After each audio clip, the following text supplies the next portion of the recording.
Hello, I'm Brian Fox. Welcome to my channel, I Hate Rock Music. And today I'm going to do a video on the group Fat.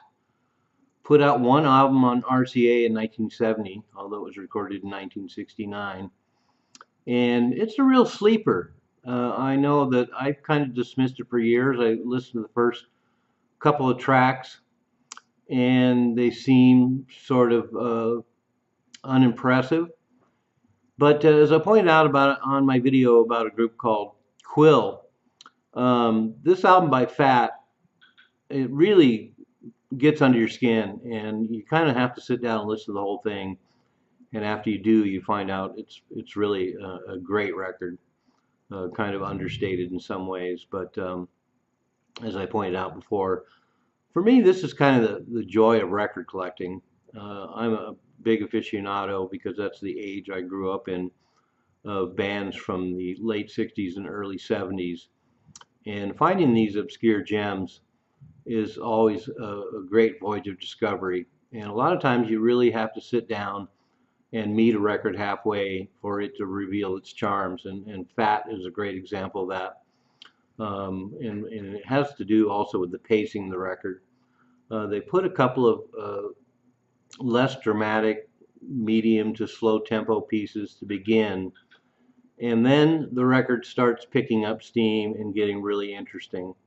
And so this is another one of those records where a casual listening would make a lot of reviewers think that it's mediocre, but when you really sit down with it and hear everything they have to do, it becomes a winning record.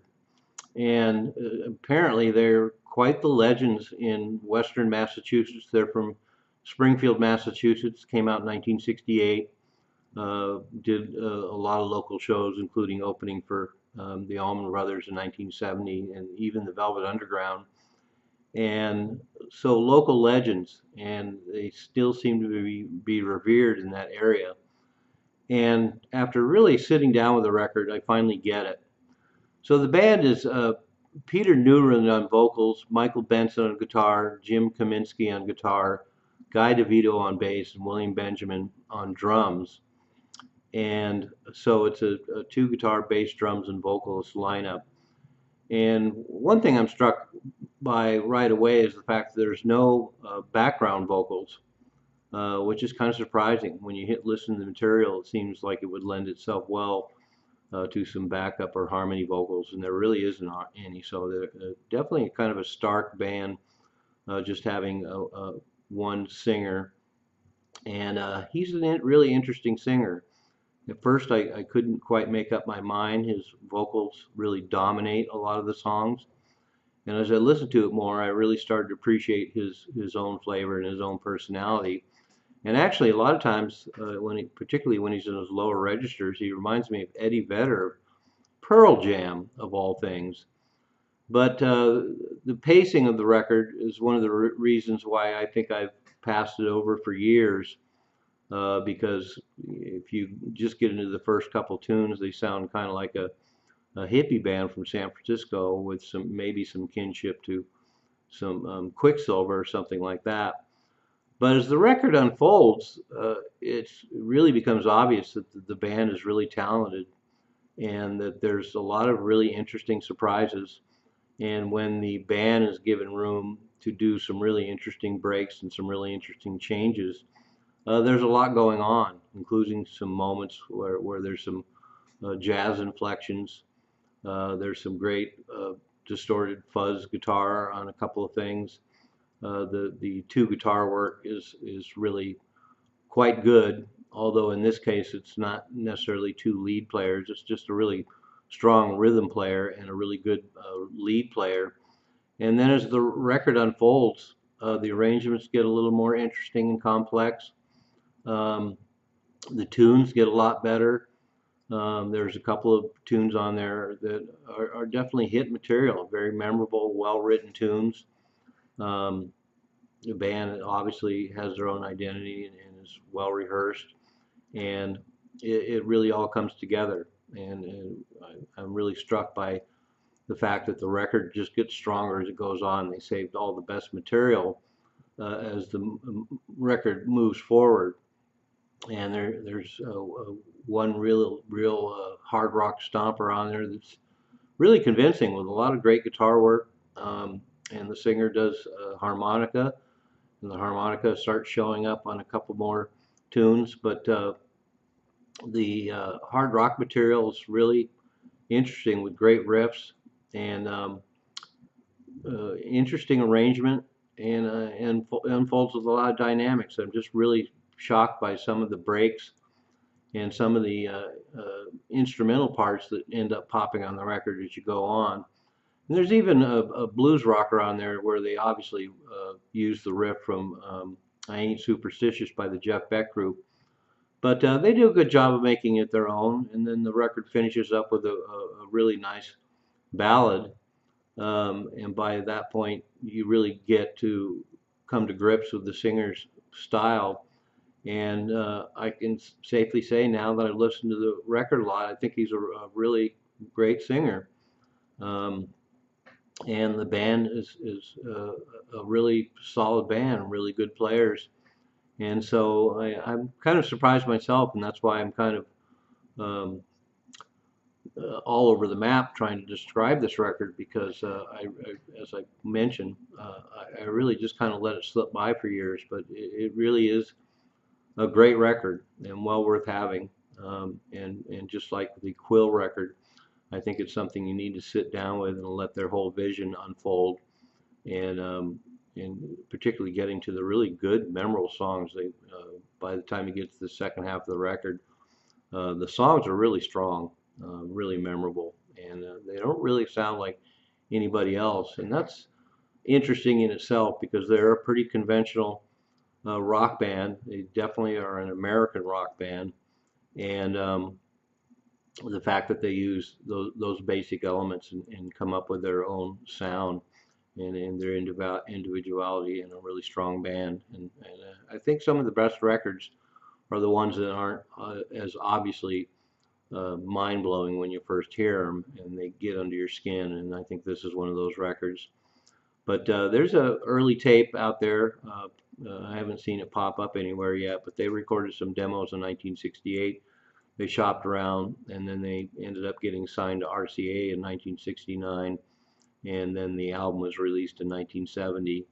And they opened for a lot of the big bands that toured in that area, Steppenwolf and War and Paul Butterfield Blues Band, and they even played the Ontario Strawberry Fields Fest with a lot of big time bands. And so they're a lot more bigger deal than I ever imagined because I pointed out several times I've seen this record floating around for years, and I had just gotten the wrong impression about it. But now that I've sat with it, I've come to really love it. I think they're a great band. And then they were all set to record a second album, and things didn't work out. And that second album didn't get recorded in 1970, although there's one non-LP single, Step Up Girl, with Stillwater, released in late 1970, and it's quite a revelation. It's a lot more developed, a lot more complex. There's a string section on the song Stillwater, which apparently is an anti-Vietnam War song.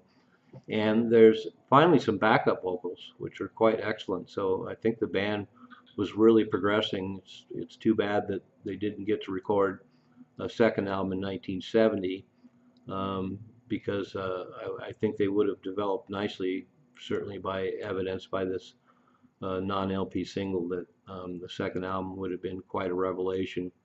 And they had a lot of big people behind them, so they were definitely a much bigger deal than I ever imagined. They did get around to finally recording a second album in 1976, a long time to wait.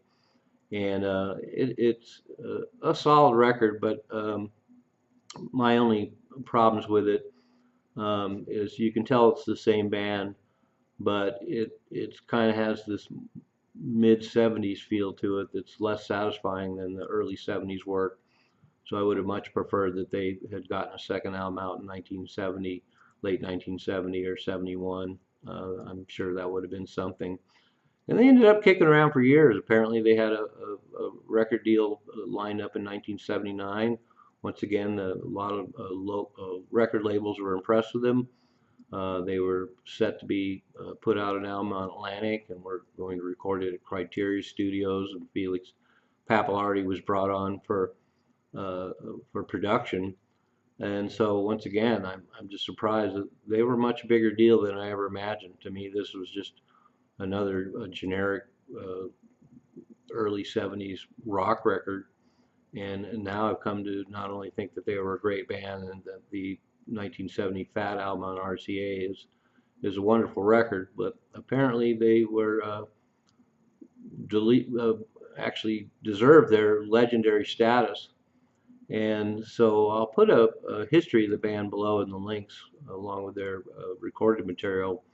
And really interesting to find out the evolution of the band, and members eventually changed, and they kept at it for a long time. And they were definitely a big deal to people in Massachusetts, who look back on them fondly as one of the great bands from that area. And now I've come around to agree. So for anybody checking out these links, I encourage you to sit down and really listen to the album Fat, the album on RCA. It really unfolds and reveals its charms a little more slowly, but by the time you get to the end of the record, you may feel like I do, and have discovered a masterpiece that I didn't know was out there. So anyway, Fat from Massachusetts, one album on RCA in 1970. I'll attach the second album that was self-released in 1976 called Footloose, um, and it's worth hearing, and it's great to hear that original band that many years later with a different kind of sound. But for my money, that the Fat album on RCA is the mother lode. And I'll say even one more time, it's a record that I just kind of passed over for a long time, thinking it was a little more pedestrian, and it turns out to be a real stunner when you spend some time with it. Thanks for watching. I'm Brian Fox. Thanks for watching I Hate Rock Music.